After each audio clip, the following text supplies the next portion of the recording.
여러분 이제 이 성경 속에 구약의 성경에서 가장 난해한 귀절 중에 하나가 다니엘서 7장 7절부터 이 넷째 짐승, 아주 무서운 짐승입니다. 그런데 거기서 10뿔이 10왕인데 이 10왕들 중에 한 작은 또 다른 뿔이 나와가지고 다른 세 뿔을 뽑아버리는 거예요. 이게 뭔 일이냐. 그리고 난 다음에 보면요, 예수님의 재림이 그 뒤에 나옵니다. 그 사건이 있고 난 다음에 그 뿔이 말이죠, 사람 눈 같은 눈이 있고 입이 있어 큰 말을 하더라. 큰 권세를 갖고 영향력 있는 말을 하는 거예요. 그 말은 전 세계 사람들이 귀 기울여 듣고 따르는 말입니다. 이 누구냐? 적그리스도입니다. 대단한 인물입니다. 이게 구약의 기원전 606년에, 그러니까 요한계시록이 한 기원 후 95년경에 기록이 됐으니까 거의 뭐 700년 전에, 요한계시록이 기록되기 700년 전에 이 다니엘서가 기록될 때 똑같은 적그리스도에 대한 얘기를, 뿔에 대한, 이 뿔이 뭡니까? 소에게 가장 강한 힘은 뿔입니다. 어릴 때 제가 소가 뿔로 호랑이하고 싸워가지고 호랑이 배를 찢어서 이겼다 하는 그런 얘기를 전설같이 들었습니다. 힘이고 권세입니다. 근데 이 10뿔은 10왕이다 이렇게 얘기했습니다. 자, 그러면 7머리는 뭐냐? 7머리는 나라입니다. 다시 한번 정리하지만 애굽, 아수르, 바벨론, 메데바사, 헬라, 다섯. 애굽, 아수르, 바벨론, 메데바사, 헬라 다섯은 지나갔어요. 현재 로마 6째 나라 있습니다. 그런데 7째 나라가 곧 이른다. 그는 잠시 동안 있을 것이다. 그게 뭐 이탈리아 무솔리니냐, 아니면 독일의 히틀러냐, 아니면 일본의 동조냐, 천황폐하냐, 뭐 이런 여러 가지 얘기들이 있지만 그것은 신흥 부활 로마입니다. 옛 로마 판도에서 새 로마가 형성되는, 그지 뭐 뚜렷하게 나타나지 않습니까? 이거 8번째 왕이 적그리스도인데 8번째 왕은 부활 로마를 거기에서 장악하고 나라를 장악하는 거예요. 그러니까 머리는 나라고 그 다음에 뿔은 뭡니까? 임금입니다. 왕입니다. 마지막에 거대한 영향력 있는 큰 말을 하는 그런 왕이 등장하는데 이게 엔티크라이스트, 적그리스도라는 거예요. 그런데 이런 얘기를 해석을 안 하면 다니엘서 7장에 이 뿔이 뭐며, 이 뿔에서 또 이제 10뿔 가운데서 무서운 짐승이 나오는데 그 짐승에 10뿔이 있다. 10뿔에 또 다른 뿔이 나와가 세 뿔을 뽑는다. 자, 그거는 10뿔, 10왕들이 있는 가운데서 한 왕이 다른 세 왕을 장악하는 거예요. 자기를 반대하는 세 왕을 어떤 방법으로, 정치적인 수완이든 군사적인 힘이든 그를 장악하면서 뿌리채 뽑아버리는 거예요. 그리고는 왕을 바꿔버리는 거예요. 세 왕들을. 이런 엄청난 일을 행할 사람이 나타나고 나머지 7왕들은요 그걸 보고 꼼짝없이 굴복을 하는 거예요. 그래서 자기의 모든 권세와 능력과 뜻을 다 그에게 갖다 바치는 거예요. 적그리스도에게. 자, 이런 일이 일어납니다. 예수님 재림 전에. 자, 그런 일이 일어나면서, 자, 이 다니엘서 7장 9절을 한번 보세요. 9절 시작. 내가 보았는데 왕자가 놓이고 옛적부터 항상 계시니가 좌정하였는데 그 옷은 희기가 눈 같고 그 머리털은 깨끗한 양의 털 같고 그 보좌는 불꽃이요 그 바퀴는 붙는 불이며 불이 강처럼 흘러 그 앞에서 나오며 그에게 수종하는 자는 천천히요 그 앞에 시위한 자는 만만이며 심판을 베푸는데 책들이 놓였더라. 누굽니까? 이건 뭐 500% 예수님입니다. 예수님의 재림입니다. 그런데 11절에 그때 내가 그 큰 말하는 작은 뿔의 목소리로 인하여 주목하여 보는 사이에 짐승이 죽임을 당하고 그 시체가 상한 바 되어 불 붙는 불에 던진 바 되었으며 그 남은 모든 짐승은 그 권세를 빼앗겼으나 그 생명은 보존되어 정한 시기가 이르기를 기다리게 되었더라. 그리고 내가 또 밤 이상 중에 보았는데 인자 같으니까 하늘 구름을 타고 와서 옛적부터 항상 계신 이에게 나와 그 앞에 인도내매 그에게 권세와 영광과 나라를 주고 모든 백성과 나라들과 각 방언하는 자로 그를 섬기게 하였으니 그 권세는 영원한 권세라. 옮기지 아니하는 권세. 누굽니까? 예수 그리스도. 예수님의 재림이 천년왕국 새하늘 새땅, 이것이 예수님의 재림 전에 나타나는 하나의 정표로 나타나는 사인이 적그리스도라는 거예요. 적그리스도, 이거는 결국에는 어디? 예수님 재림하면 지옥불에 던져지는 거예요. 그를 따르던 추종하는 자들도 다 멸망하는 겁니다. 그러니까 대단한 권세를 가지고 있는 것 같으나 결국 예수님의 재림할 때 그 예수님의 입에서 기운으로 그들을 죽이고 거짓 선자 적그리스도를 지옥의 불에 던져놓고 그 다음에 마귀는요 탈타로스 아비소스라고 하는 무주경에 던져놔다 그 감옥입니다. 천년왕국 후에 다시 끄집어내서 잠시 시험하는 데 쓰고 그리고는 지옥에 다시 던져놨습니다. 결국에는 마귀의 삼위일체인 용 거짓 선지자 적그리스도는 지옥에 던져지는, 그래서 지옥은 그들을 위해 마귀와 그 사자를 위해 만들어 놓았지 우리 인간들을 위해 만든 것이 절대 아니라는 거예요. 그러니까 지옥이 얼마나 무서운 곳이겠느냐. 하나님이 저주받은 마귀와 그 사자 귀신들을 위해서 만들어 놓은 곳이니까 얼마나 무서운 불입니까. 거기 절대 가면 안 되는 거예요. 그런데 마귀 따라가는, 결국 예수 믿지 않고 마귀 따라가는 자들이 그 지옥 불꽃에 던져지는 거예요. 영원한 고통이 있는 곳. 근데 우리를 흑암의 권세에서 건져 하나님의 사랑의 아들의 나라로 옮기신 하나님을 찬양하고 예수님이 우리를 위해 모든 저주를 담당하신 십자가만 자랑하고 예수님만 사랑할 수 있기를 그 십자가 복음만 전하는 귀한 날들이 되기를 주의 이름으로 축원합니다. 새벽마다 우리가 다지는 것이 바로 하나님의 은혜입니다. 우리가 가야 될 곳이 저주받은 우리의 운명이 마귀 따라가는 지옥입니다. 근데 예수님께서 오셔서 우리의 죄를 다 탕감해 주시고 우리의 저주를, 눈물과 고통을 대신 담당하셨다. 이사야 53장 그가 찔림은 우리의 허물을 인하며 그가 상함은 우리의 죄악을 인함이라. 그가 징계를 받음으로 우리가 평안을 누리고 그가 채찍에 맞음으로 우리가 나음을 입었도다. 우리는 다 양 같아서 그릇 행하여 각기 제길 갔거니와 우리 무리의 모든 죄악을 다 그에게 담당시키셨도다. 우리의 모든 죄와 눈물과 슬픔과 저주가 영원한 지옥의 형벌이 예수님께 다 넘어간 거예요. 할렐루야. 영원히 찬양할 것은 예수님의 십자가예요. 영원히 찬양할 것은 하나님의 은혜, 예수님의 사랑입니다. 날마다 기억하고 찬양하고 이 놀라운 십자가 복음을 전할 수 있는 하루하루가 되기를 주의 이름으로 축원합니다. 그리고 이 요한계시록을 다시 보면요, 요한계시록 17장에 내가 보던 10뿔은 무엇이냐, 7머리는 이제 설명을 다 했습니다. 나라들인데 10뿔은 무엇이냐, 10왕이라 그랬어요. 개인입니다. 왕인데 아직 나라를 얻지 못했으나 다만 짐승으로 더불어 임금처럼 권세를 일시 동안 받으리라. 그들이 받는데 한 뜻을 가지고 13절 계시록 17장 13절에 저희가 한 뜻을 가지고 자기 능력과 권세를 짐승에게 다 주는 거예요. 줄 때 어떤 일이 벌어집니까? 못 주겠다고 버티는 새 왕이 있어요. 이 새 왕을 짐승이 다른 뿔입니다. 그들을 장악해버려요. 어떤 방법, 군사적으로든 정치로든 장악해서 그들을 뿌리채 뽑아버리고 다른 왕들을 세우고 자기 뜻을 따르도록 만들어 열왕들이 다 짐승, 적그리스도의 뜻을 다 따르도록 그렇게 만드는 대단한 정치적인 인물이 등장한다는 거예요. 근데 등장해서 뭐 하느냐? 예수님과 싸우는 거예요. 이게 마지막으로 계시록 17장 14절에 보면 저희가 어린 양으로 더불어 싸우려니와 어린 양은 만주의 주요 만왕의 왕이시므로 저희를 이기실 터이요. 할렐루야.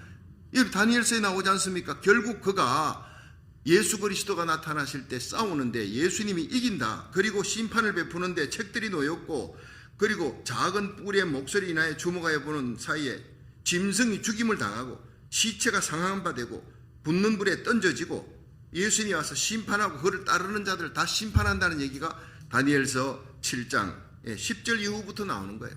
그러니까 적그리스도와 예수님의 재림은 뗄래야 뗄 수가 없는 관계예요. 그러니까 적그리스도가 중요한 게 아니라 예수님의 재림이 중요한데 그 예수님의 재림이 언제쯤이냐? 그 전에 적그리스도가 등장한다는 거예요. 이러니까 성경은 계속 다니엘서 기원전 606년, 요한계시록 기원 후 95년에 기록된 700년 차이지만 계속 적그리스도에 대한 짐승, 이 뿔, 적그리스도, 짐승, 뿔, 이 사람이 하나님 볼 때 지옥을 던져질 짐승이지만 사람이 볼 때는 대단한 인물입니다. 자, 한번 보겠습니다. 자, 한번 짐승을, 그래서 여러분들이 이 짐승을 보고 무슨 저런 흉측한 것을 요한계시록에 기록했냐? 요한계시록 17장 이 부분도요, 7머리 10뿔, 이건 난의 기질입니다. 목사님들도 이거 해석하기를 꺼려하는 기질입니다. 근데 우리는 요한계시록을 지금 7번 강의하고 8번째 똑같은 메시지, 이제는 여러분들이 다 눈이 열려서 귀가 열려서 깨달을 수 있기를 주의 이름으로 축원합니다. 짐승입니다. 다니엘서 7장에 나오는 짐승입니다. 적그리스도입니다. 그런데 7머리 10뿔로 등장합니다. 여기는 다니엘 7장은 무서운 짐승으로 등장해요. 보기만 해도 무섭지 않습니까? 저게 환상으로 봤을 때는 얼마나 무섭겠습니까? 그림으로 봐도 무서운데 7머리 10뿔을 이제 엄녀가 타고 있는 계시록 17장 등장하는 이 엄녀가 누구냐? 전 세계를 장악하며 금잔에다 온갖 음행에 더러운 것으로 취하게 만드는 거예요. 마약에 취하게 만들고 음란에 취하게 만들고 포르노에 취하게 만들고 알코올 중독으로 게임 중독으로 많은 사람들을 여러분 세상 문화 엔티크라이스트 컬처 적그리스도의 문화로 취하게 만들어. 그들이 동성애는 뭐 성향이고 인권인데 자유평등인데 사랑인데 거짓으로 오버합니다. 하나님이 제일 싫어하는 죄악들을 그냥 그들은 찬미하면서 텔아비브에서 모여 전 세계에서 예루살렘에서 그 거룩한 성지에서 어떻게 그런 일이 벌어질 수 있느냐 취하는 거예요. 마귀가 취하게 만드는 겁니다. 이 엄녀가 앞장서서 취하는데 짐승은 정치적인 인물이고 엄녀는 종교적인 인물이에요. 교황청입니다. 이건 두말할 것이 없습니다. 7산 위에 좌정하여 있는 엄녀가 바로 뭐라 그랬습니까? 엄녀는 여자지만은 여기에서 마지막 계시록 17장 15절에 엄녀가 앉은 물은 백성과 무리와 열국과 방언들이라. 그리고 네 본바 이 10뿔과 짐승이 이 엄녀를 미워해. 이 정치적인 이 인물 적그리스도가 엄녀와 함께 야합해서 정치 종교가 함께 그렇게 가다가 결국에는 이 엄녀가 하나님을 대적하고 교회를 정절을 지켜야 될 하나님의 교회 그리스도의 신부가 하나님과 세상을 겸하여 섬겨 들림받지 못한 이 엄녀, 여러분 WCC를 보십시오. 엄녀의 대표입니다. 어제도 말씀드렸다시피 예수 그리스도 외에는 구원이 없는 거예요. 다른 종교에도 구원이 있다고 끌어모아 놓은 것이 WCC입니다. 여기에 수장이 누가 되느냐? 2020년에 그 네덜란드 헤이그 평화궁전에서 그 수장을 뽑는다. WCC의 수장을 뽑는다. 그 수장은 교황이다. 그 이미 다 내정이 되어 있었던 겁니다. 그런 걸 보면요, 이게 다 풀리는 거예요, 이게. 자, 그 다음에 하나님이 자기 뜻대로 할 마음을 저에게 주사 한 뜻을 저희들이 뜻을 모아 짐승에게 다 열왕이 권세를 줍니다. 자기 뜻을 이루는 거예요. 그런데 하나님이 한 뜻을 이루게 하시고 자기 뜻을 짐승의 뜻을 이루게 하되 한시적입니다. 저희 나라를 짐승에게 주었습니다. 한시적으로. 하나님의 말씀이 응할 때 예수님이 재림하면 잡아다가 지옥에 던져놓는 그때까지 그 정확한 기간은 요한계시록 13장에 42달이라 1260일 두 정인이 활동하는 전 3년 반 1260일로 표현했습니다. 환난 중에도 복음이 힘있게 전하며 하나님의 교회가 힘있게 성령으로 역사합니다. 그 다음에 들림받는 마지막 나팔이 울려 퍼지고 계시록 13장에 적그리스도가 짐승이 내가 하나님이라고 예루살렘 성전에 들어앉습니다. 이것을 성경은 계속해서 말씀하고 있는 거예요. 귀 있는 자는 들을지어다 그러죠. 여러분 들을 수 있는 귀를 가지기를 깨달을 수 있기를 주의 이름으로 축원합니다. 그래서 마지막에 18절에 보니까 내가 본 바 여자는 땅의 임금들을 다스리는 큰 성이라 그랬어요. 누굽니까? 이건 영락없는 교황청입니다. 그러니까 이런 것들을 목사님들이 해석을 하려고 하지 않습니다. 몸살이니까 괜히 그런 거 해가지고 사람들에게 욕먹을 필요가 없으니까 뭐 캐톨릭하고 적칠 필요가 뭐 있느냐. 저는 캐톨릭을 욕하는 것이 아닙니다. 거기에도 택함받은 백성들이 이 말씀 듣고 돌아와서 구원받는 역사가 일어나기를 주의 이름으로 축원합니다. 마지막 때 일어날 일을 주의 종은 목숨 걸고 외쳐야 되는 거예요. 우리가 뭐 살면 얼마나 살겠다고, 우리가 왜 몸살입니까? 다시 오실 예수님 재림하시는 그 앞에 설 그리스도의 신부 하나님의 종들이 주님 앞에서 칭찬 듣느냐, 주님 앞에서 버림받느냐, 주님 앞에 매맞느냐, 그것만 남아있는 거예요. 우리가 작은 일에 충성할 때 큰 일로 주님께 맡깁니다. 이 시대의 주의 종들은 엘리야처럼 여러분 아합왕과 이세벨의 그 큰 권세와 엄청난 군사력 그리고 450명의 바알신 무리 아세라 신을 섬기는 무리들은요 400명에 그 850명 어마어마한 무리들과 함께 갈멜산에서 전투하는데 엘리야는 혼자입니다. 그렇지만 결국 하나님은 엘리야 편을 드신 거예요. 불의를 대적하고 진리를 외치며 목숨을 걸고 나가서 하나님이여 아브라함 이삭 야곱의 하나님 하나님이 참 하나님인 것과 하나님이 살아계신 것을 이 종이 하나님의 말씀대로 전하는 것을 이 백성들로 하여금 알게 하여 주옵소서. 이스라엘에는 만왕의 왕 주님이 다스리는 것을, 하나님이 다스리는 것을, 여호와께서 주인인 것을 보여주시옵소서. 눈물로 외치는 거예요. 하늘에 불이 떨어집니다. 여러분, 성령의 불이 떨어진 엘리야의 제단, 이 나라 살리기 1,000번째 날마다의 제단이 엘리야의 갈멜산 제단, 불로 응답받는 승리의 제단 되기를 주의 이름으로 축원합니다. 저와 여러분이 이 시대 엘리야처럼, 이 시대의 비느하스처럼 불의를 보고 대적하며 수많은 영혼들을 바른 길로 인도하며 하나님의 말씀을 바로 해석해서 이 말씀이 전하는 대로 전하라 하는 것을 전하고, 말씀이 침묵하면 침묵하는 거예요. 이 마지막 때 요한계시록과 다니엘서는 다 열렸다 이 말이에요. 자, 그러면 이제 다니엘서 7장 들어가면서 한번 보세요. 다니엘서 7장에 보세요. 바벨론 왕 벨사살 원년에 다니엘이 그 침상에서 꿈을 꾸며 내 속으로 이상을 받았는데, 3절 보니까 바다에서 큰 짐승 넷이 나오는데 그 모양이 각각 다르다. 첫째는 사자 같은데 독수리 날개가 있고, 그 다음에 5절에 보니까 둘째는 곰 같은데 그것이 몸 한편 더럽고 그 입에 이 사이에는 새갈빗대 물었는데, 그 다음에 6절에 보니까 또 다른 짐승과 표범 같은 것이 있는데 등에 새 날개 넷이 있고 그 짐승에 또 머리 넷이 있더라.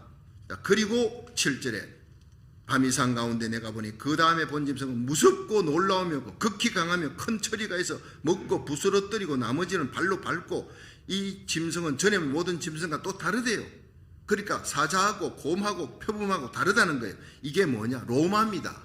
로마이면서 중첩에서 또다시 오버랩 해가지고 당차 나타날 적그리스도의 상징. 당시의 로마, 전 세계를 장악하고 로마는 무너지지 않는 나라인 줄 알았어요. 그런데 결국 무너지지요. 다시 옛 로마 판도에서 새 로마, 부활 로마가 형성되는데 그것은 하나님 보실 때 엄청난 짐승입니다. 다른 전의 모든 짐승과는 게임이 안 될 만큼 10뿔이 있고, 그 뿔을 열심히 보는 가운데 다른 뿔이, 작은 뿔이 사이에서 나서 먼저 뿔 셋이 그 앞에 뿌리까지 뽑혔대. 세 나라 왕을 굴복시키고, 뿔에는 사람 같은 눈이 이 사람이라는 거예요. 다른 뿔이 입에서 큰 말을 하더라. 자, 이제 그림을 한번 보겠습니다. 이 말씀을 충분히 전했으니까 이게 뭡니까 여러분? 바로 다니엘서 7장 3절에 나오는 네 짐승이 나오는데, 역사적으로 네 짐승인 가운데 첫 번째가 이 느부갓네살 바벨론입니다. 바벨론의 권세와 통치력, 주권력은 대단합니다. 그것이 바로 사자도 대단한데 백수의 왕, 이 사자가 날개를 가졌어요. 독수리 날개를 가졌다. 얼마나 대단한 권세를 가졌느냐. 결국 기원전 606년에서 기원전 539년까지, 이것이 바로 다니엘서 2장에 느부갓네살 왕이 꿈을 꾸었는데 잊어버렸어요. 다니엘이 기도해서, 사드락 메삭 아벳느고 기도해서 하나님 보여준 데 보니까 금신상, 머리에 정금머리입니다. 이게 그 다음 보세요. 이게 은가슴 두 팔이었던 메데바사예요. 근데 메데바사는요 연합군인데 바사가 메데를 이깁니다.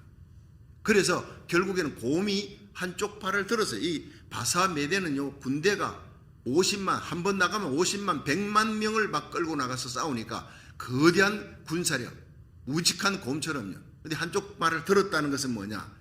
메데가 바사한테 진다는 거예요. 바사가 메데를 이긴다는, 이걸 상징으로 표현하는데 입에다가 새 갈빗대 물었다.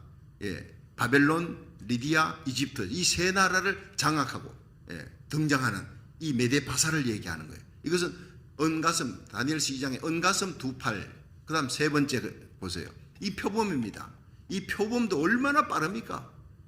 빠른데 거기다가 새 날개가 4개가 붙었어요.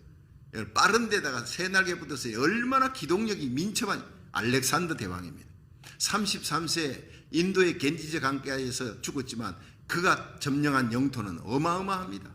그 젊은 나이에 얼마나 빠른 속도로 30만의 메데 바사 군대가 있으면 이쪽에는 3만밖에 없어요. 헬라의 알렉산더 군대는. 그렇지만 3만의 군대를 가지고 겨울에 눈이 녹아서 그 봄에 철철 물이 흘러내리는데 들어가면 빠져 죽을 것 같아. 그런데 알렉산더 대왕이 우리가 3만이 30만을 이길 수 있는 것, 메데바사를 이기려면 저 강을 밤중에 몰래 야밤에 기습을 해야지 이길 수밖에 없다. 그러니까 두려워하는, 그 용맹한 헬라 군도 두려워하는 그 강을 알렉산더 대왕이 내가 먼저 건너겠다고 왕이 말을 타고 들어갔어요. 건너버린 거예요. 다른 군사들이 말할 것도 없이 다 따른 거예요. 모든 왕 뒤에 있는 군사들이 다 따라서 마침내 30만 명이 잠들어 있는 그 아스토리안 평원을 급습을 해가지고요 멸절시키고 헬라가 등장하는 겁니다. 그러니까 이 헬라의 알렉산더 대왕을 상징하는 것이 이 표범인데, 표범이 날개가 달아 거기다 갑자기 33살에 말라리아 병으로 죽습니다. 뭐 여러 가지 썰이 있지만 알렉산더가 죽고 네 나라가 나뉘어지죠. 프톨레미, 셀류커스, 안티파트, 리시마코스 4명의 장군들이 네 나라를 나누어 가지고 형성하는, 그 얘기는 제가 신구약 중간시대에 말씀을 드렸습니다. 역사적으로 바벨론, 메데파사, 헬라 세 나라가 형성되었습니다. 그리고 바벨론 기원전 606년에서 기원전 539년, 그 다음에 메데파사 기원전 539년에서 기원전 333년이, 로마, 그 다음 표범 알렉산더 기원전 333년에서 기원전 63년, 그 다음 네 번째 이 짐승이 무서운, 극히 무서운 짐승이다. 다른 짐승하고 다르다. 이게 로마입니다. 이 로마가 바로 기원전 63년부터 등장해서 기원 후 AD 1453년에 동로마, 476년에 서로마가 멸망할 때까지 어마어마한 파워와 힘을 가지고 세계를 장악했습니다. 자, 그런데 그 다음 한번 그림을 보세요. 이건 무시무시한 짐승인데 그 짐승의 머리에 10뿔이 있는데, 10뿔이 있는데 뿔 하나가 다른 뿔이 나와서 꼭 사람같이 눈이 있고 입이 있어. 그렇죠. 이건 적그리스도입니다. 등장해가지고 다른 뿔 셋, 다른 세 왕을, 자기를 대적하는 왕을 뽑아버리고, 그리고는 다른 왕을 심어 자기 뜻을 따르게 만들더라. 자, 이것이 요한계시록 17장과 다니엘서 7장은 바로 연결되는 말. 700년 사이를 왔다 갔다 하지만 그 간격을 맺고, 여러분 다니엘이 기록하고 요한이 기록했지만 성령이 기록하게 하시도록 계시를 주신 것이 예수님의 계시여 성령의 계시인 줄 믿으시기 바랍니다. 700년 동안 따로따로 다른 사람이 다니엘과 요한이 기록했지만 성령의 역사, 그 성경은요 하나님의 말씀이라는 것을 정언해 주는 거예요. 자, 그러면 우리는 다니엘은 이걸 기록해, 저게 누군지 몰라요. 그런데 요한도 이게 누군지 모릅니다. 다만 기록했을 따름인데 우리는 정확히 아는 겁니다. 이제 곧 적그리스도가 여러분 등장합니다. 유럽에서 등장합니다. 10왕들을 장악하면서 세 왕이 대적하는 세 왕을 무너뜨리고 자기가 마음대로 갈아치우는 거예요. 역사상 이런 인물이 없습니다. 용이 권세를 주니까 적그리스도에게, 계시록 13장은 용이 자기의 모든 권세와 능력과 힘을, 보호자를 그에게 주더라. 포지션, 보호자를 주는 거예요. 아무도 건드릴 수 없도록. 하나님도 마찬가지예요. 여러분 하나님이 붙들면 어제의 감옥에서 오늘의 총리의 자리를 누가 세우셨습니까? 하나님이 세우신 거예요. 세상에 어떤 자도 요셉을 끌어내릴 수가 없어요. 다니엘, 여러분 하나님이 포로로 끌려갔던 다니엘을 총리로 만들어서 바벨론의 총리로 만드는데 누가 그를 끌어내립니까? 시기에서 끌어내리려고 하는 자들은 자기가 그 사자굴에 던져지는 거예요. 사자의 굴 속에서 다니엘을 건지신 분이 누굽니까? 사자의 입을 막으시고 악한 자의 악한 동물로부터 건져주신 분이 하나님이십니다. 다니엘을 사자굴에서 건져 하나님이 그의 이름을 더 높이, 모든 방백과 총리 중에 더욱 높이니라. 사드락 메삭 아벳느고를 풀무불에서 더욱 높이니라. 우리가 목숨 걸고 하나님 말씀 전하고 사람 눈치 보지 아니하고 하나님 눈치 보고 하나님만 두려워하고 하나님 앞에서 내게 주어진 사명 감당하며 주의 음성을 바로 전하면 사자굴에서도 건져주시고 풀무불 가운데서도 건져주시고 더욱 높이시는 역사가 일어날 줄로 믿으시기 바랍니다. 하나님만 두려워하는 교회, 저와 여러분이 되기를 주의 이름으로 축원합니다. 그러니까 저 적그리스도가 등장해서 세 뿔을 뽑고 장악하는 장면이, 그러나 그들의 결국은 지옥이다. 영원히 불붙는 못에 던져진다. 이 왕불에 누가? 예수님의 재림을, 그래서 요한계시록은 예수님의 재림에다 포커스를 맞추고 예수님 재림 전까지 이런 적그리스도 등장하기 전에 마지막 전 세계를 뒤흔드는 대부흥이 일어날 것이다. 요한계시록 7장에. 중요한 것은 대부흥입니다. 계시록 7장입니다. 중요한 것은 여러분 계시록 11장 15절에 예수님께서 공중재림하는 마지막 나팔을 울려 펴질 때 슬기로운 닷소녀 같은 저와 여러분, 준비된 하나님의 거룩한 백성이 되어 들림받아 올라가시길, 우리와 우리에게 속한 자들 한 명도 빠짐없이 이뤄지지 않고 그 영광의 날 그 자리에서 만날 수 있기를 사명 잘 감당하고 주님 앞에 상 받는 성도 되기를 주의 이름으로 축원합니다. 그리고 적그리스도의 등장. 그러나 3년 반 끝나고 난 다음에 예수님이 재림입니다. 계시록 19장.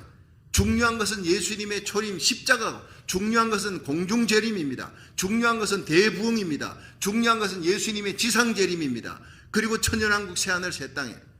그런데 적그리스도 이건 뭐냐? 이건 부수적인 거예요. 예수님이 재림하기 전에 공중재림 후에 등장한다. 지상재림 전에 등장해서 42달 권세를 갖고 있다. 이걸 머릿속에 딱 집어넣고 이 그림을 가지고 성경을 보면 요한계시록은 두려울 것이 하나도 없는 거예요. 어린 양 예수님이 인을 떼고, 그 다음에 명하니까 천사들이 나팔 불고, 또 명하자 대접을 붙고, 이건 전부 다 만왕의 왕 만주의 주 우리 신랑 예수님이 하시는 일인 줄로 믿으시기 바랍니다. 교회를 지키고 택함받은 백성을 보호하고 구원하기 위해, 교회를 대적하는 적그리스도, 엄녀, 거짓 선지자들, 마귀를 완전히 멸하기 위해 마지막에 승리자는 예수님이에요. 예수님께서 만왕의 왕 만주의 주이심으로 마침내 승리하시리라 믿으시기 바랍니다. 그 다음 그림을 한번 보세요. 예수님이 재림이잖아요. 우리 성경의 마지막 파이널 데스티네이션 예수님의 재림입니다. 천년왕국 새하늘 새 땅입니다. 악한 자, 여러분 모든 시험을 주는 마귀와 사탄을 멸하기 위해 예수님께서 이 땅에 천군 천사들 천천만만의 천사를 데리고 이 땅에 임하는 줄로 믿으시기 바랍니다. 이제 다음 한번 강단을 비춰주세요. 이제 말씀을 마치도록 하겠습니다. 여러분 다니엘서 7장과 요한계시록 17장 정확하게 이해를 하셨으면 아멘 하십시오. 굉장히 제가 기쁩니다. 학습 목표 달성이니까. 이거 이해하지 못하는 성도들이 많습니다. 평생을 예수 믿고 신앙생활해도 이걸 해석을 안 하니까, 주의 종들이 해석을 해줘야 되는데 해석을 안 하니까 그냥 예수 믿고 구원 그것만 붙들고 있는 거예요. 여러분 예수 믿고 구원이 중요하지요. 그 중요한 파노라마 속에 예수님의 초림은 456번 기록됐어요. 예수님의 재림은 1517번입니다. 정말 중요한 겁니다. 공중재림이 있습니다. 그 전에 대부흥이 있습니다. 영광스러운 대부흥을 준비하는 교회, 그런 성도들, 우리와 우리 자녀들이, 우리 손자 손녀들이, 우리 교회가 이 말씀을 듣는 전 세계 귀한 하나님의 종들, 선교사님들, 장로님, 권사님, 집사님들이 여러분 섬기는 교회 기도의 불, 전도의 불, 사명의 불이 되어서 여러분 마지막 때 사명 잘 감당하고 대부흥에 내간에 불을 붙이는 주역이 될 수 있기를 주의 이름으로 축원합니다.